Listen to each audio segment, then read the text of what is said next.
Welcome to the Shadow Frequency, where the veil between this world and the next grows thin, and the things that whisper in the dark are given voice.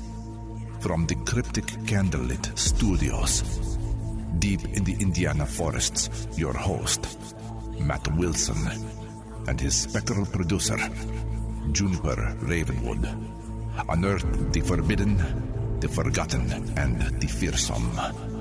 So, still your heart, dim the light, and listen closely. For once you tune into the Shadow Frequency, you may never tune out.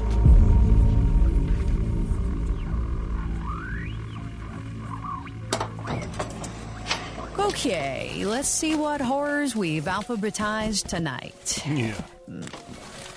Oh, nope, not the manila folder again. Oh, no. Why is it soaking wet but not dripping anything?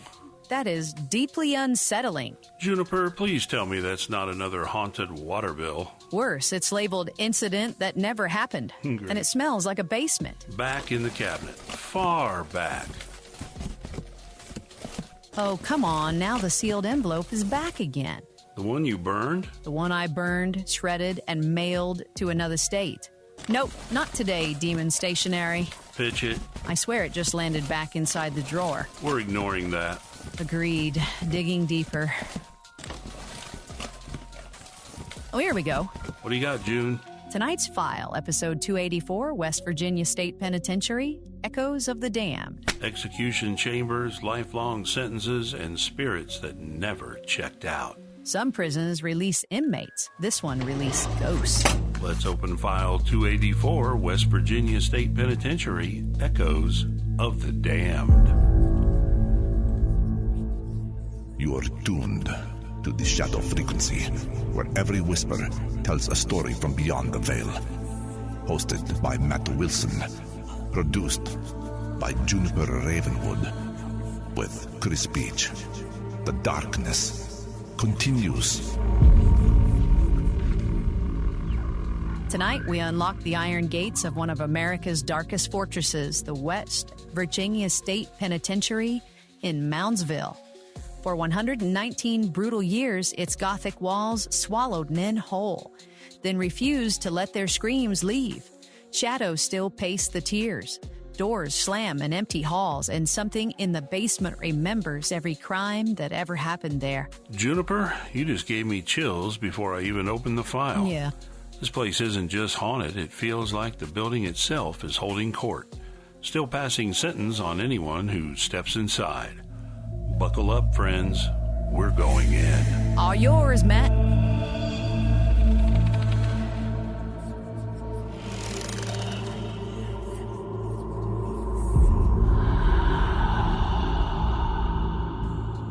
Thanks, Juniper, for digging through the old file cabinet and pulling out this one. You always know exactly which folder still smells like damp stone and regret. Let's step through the North Wagon Gate and feel the weight of it. Picture the Ohio River sliding past like a black mirror and rising on its bank.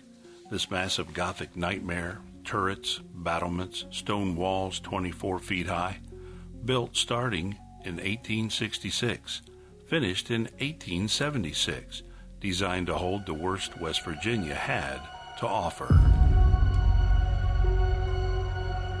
From the very first day, the cells started filling. Something was wrong. 25 by 7 foot cages meant for one man often held 3, 2 on the bunks, 1 on the floor. Sanitation was a joke. Disease ran through the blocks like wildfire. And the violence? Oh, the violence never slept. Stabbings in the showers, beatings in the yard, riots that boiled up without warning. Guards barely kept order because the place was never built for the numbers they crammed inside. By the 1960s, they were pushing 2,000 souls into a building meant for a fraction of that. The walls absorbed every scream, every drop of blood, every last plea for mercy. And then there were the executions. 94 men walked that final corridor between 1899 and 1959. 85 of them dropped through the trap door on the gallows right up until 1931, when Frank Heyer's hanging went so wrong, his head came clean off.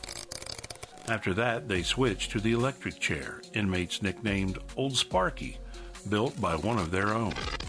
9 more men fried in that chair before the state finally outlawed capital punishment in 1965. Visitors who stand in the old execution chamber today describe the same thing. A sudden wave of nausea, a crushing heaviness in the chest, the unmistakable feeling that the air itself is mourning. Some say they hear the trap door creak even though the mechanism was removed decades ago. But the real heart of the darkness, the place that still makes tour guides lower their voices, is the basement recreation room the inmates called the Sugar Shack. Officially, it was a place to blow off steam, cards, weights, a little basketball. In reality, the guards stayed out. They knew what happened down there. Gambling, deals, fights that ended in blood on the concrete, and worse, rape, murder.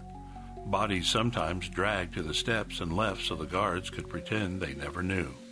The Sugar Shack was a law unto itself, and the men who died there never really left. Even before the prison closed, inmates whispered that the basement was never empty. They'd hear arguments echoing when no one was there. Footsteps on the stairs at night. Cold spots that followed you from cell to cell like an angry guard making rounds. When the last inmate walked out in 1995, the screams didn't follow him. They stayed. Tours began a few years later, and almost immediately people started reporting the same things. Shadow figures pacing the upper tiers, visible in the corners of flashlights, phantom footsteps on the iron catwalks when the building was locked and empty, doors slamming on their own, whispers that called visitors by name, names the guides swear they never spoke aloud. Equipment fails in the strangest ways. Batteries drain in minutes. Recorders pick up voices that weren't there when the tape was rolling. Investigators talk about the overwhelming sensation of being watched, as if every cell still has eyes behind the bars. And the Sugar Shack? Friends, the Sugar Shack is in a league of its own. People describe walking in and instantly feeling sick. Arguments break out in thin air. Angry, overlapping voices that stop the moment you turn on a light. Cold drafts swirl around your ankles even when the air is still. Some visitors refuse to go back down after one visit. Others say they felt hands on their shoulders, pushing them toward the old steps where bodies once lay. The prison sits directly across from the Grave Creek Mound, one of the largest Adena burial sites in North America. Inmates and investigators alike have caught EVPs of distant drumming and low rhythmic chanting, sounds that have no business rising from a 20th century cell block. So when you walk across those darkened corridors, passing rusted bars and peeling paint soaked in more than a century of suffering, one question starts to burn in your mind. Are we hearing leftover echoes of pain? Or are the condemned still serving their sentences in the shadows? That's where we're going to leave it for the break, right on the edge of the abyss. I'm not sure I want to go back in after that. Stick around. After the break, we're diving deeper into the investigations, the overnight stays, and the stories that still follow people home. We'll be right back.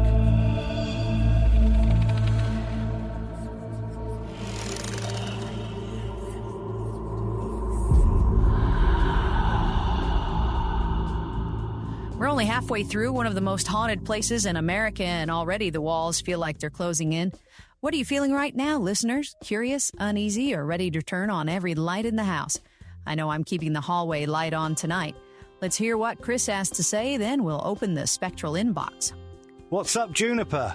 If you're enjoying tonight's episode, do us a huge favor. Wherever you listen, tap like, subscribe, or follow. That simple click keeps this show growing. You can follow the Shadow Frequency on YouTube, Facebook, TikTok, Rumble, and across all podcast platforms. And don't forget our home base, shadowfrequencypodcast.com. Every episode, shadow blog stories, merch, voicemail messages, and even a way to buy us a coffee if you'd like to support the show. All right, back to you, Juniper. Thanks, Chris. Time to fire up the Spectral Cosmic Message Materializer, flipping the switches now. Let the ether reveal what secrets our listeners have sent from the void. Here's a strange little note drifting through the static. Message retrieved from the void. Let's pry it open and see what our listener had to say. This one comes from Maisie in Indiana. It says, "Hey, Matt and Juniper, my name's Maisie and I'm listening from right here in Indiana. I just had to reach out after the Jackie Gleason episode I re-listened to. Wow. I'd heard bits and pieces about that UFO experience before, but the way you two laid it out gave me chills. I love how you connect the dots and bring in the lesser-known details. It made me rethink everything I thought I knew about celebrities and the paranormal. I was listening in the evening while winding down, and I ended up sitting there way longer than I planned because I couldn't turn it off. Keep up the amazing work. You've got me hooked. Maisie in Indiana, always listening from the shadows." Maisie, first of all, fellow Hoosier, I love that you're listening from right down the road, and thank you for the kind words about the Gleason episode. We live for messages like yours. If you've got a story, a question, or just want to say hi from the shadows, drop us a line at shadowpodcast@protonmail.com. Back to you, Matt. You are tuned to the Shadow Frequency, where every whisper tells a story from beyond the veil. The darkness continues.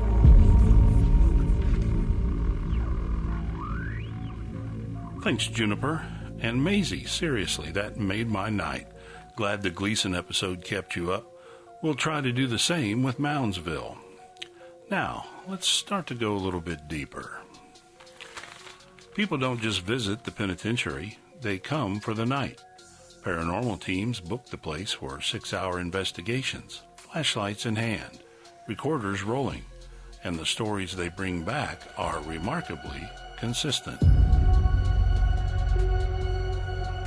In the North Hall, where the worst of the worst were housed, doors slam on their own. Cell 12, where William Red Snyder was stabbed 37 times, is especially active. Visitors report a heavy, angry presence that makes cameras glitch and flashlights flicker. One investigator swore he heard a low chuckle right behind him while standing alone in Red's cell. The execution chamber still pulls the strongest reactions. Seasoned ghost hunters who've been in dozens of haunted locations say this room hits different. Sudden tears, crushing dread.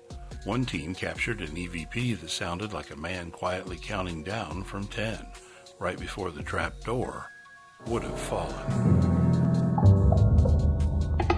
And the Sugar Shack? It's become legendary in the paranormal world. Teams set up motion sensors and leave the room. Minutes later, the sensors light up like Christmas trees. Footsteps, scraping chairs, full arguments in voices that don't belong to anyone living. One group left the digital recorder running overnight and caught what sounds like a card game. Cards slapping the table, bets being called, then sudden shouting and a wet, heavy thud that made them pack up early. Cold spots move through the basement like living things. You'll feel one brush past your leg, then it circles back and hits you from the other side. Equipment dies. Batteries that were full go dead in under 10 minutes. And more than one person has felt invisible hands on their back, guiding or pushing them toward the old steps. The whole building seems to remember the 1986 New Year's riot. That night, inmates took hostages. 3 men were killed, and the violence spilled across the mess hall and tears. Today, people standing in those same spots report sudden waves of rage and panic that aren't their own.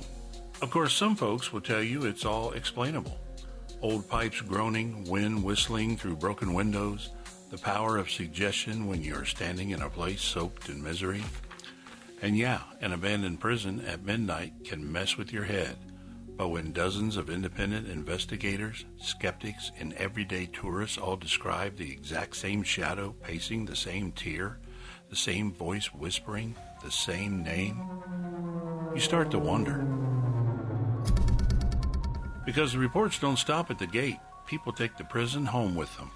Strange dreams of iron bars and echoing screams, objects moving in their own houses, the feeling of being watched when they're alone. One tour guide said he still wakes up some nights hearing his name called from the foot of his bed, in a voice he swears he first heard in the Sugar Shack. So here we are, friends. The prison closed its doors in 1995. The last living inmate left, but something stayed behind to finish the sentence. The stone walls of Moundsville still stand, and on quiet nights when the Ohio River fog rolls in and the Grave Creek Mound looms across the street, you can almost hear the question drifting through the empty cell blocks. Are we really alone? That's the thought I'm leaving with you tonight. I'm genuinely unsettled. Good. That means the echoes reached you too. Thanks for walking these halls with us. Juniper, take us home.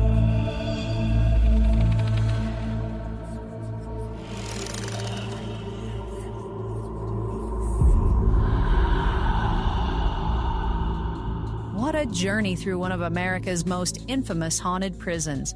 The West Virginia State Penitentiary may no longer hold the living, but the stories and whatever walks those tiers refuse to be locked away. Thank you for spending your evening with us. If this episode sent a shiver down your spine, send us your own strange encounters at shadowpodcast@protonmail.com. And don't forget to visit our website, shadowfrequencypodcast.com, for more episodes, show notes, ways to support the show, all kinds of stuff, our blog. We'll be back soon with another file from the cabinet. Until then, keep the lights on or don't. Matt, you want to say goodnight? Stay curious, stay safe, and remember, some doors were never meant to stay closed. Good night, everyone. Sweet dreams, if you can. The Shadow Frequency is now signing off. This episode was conjured with a solemn vow to explore the unexplained while remaining bound to the truths that have been unearthed. All interpretations are speculative and offered only for your enlightenment and your entertainment.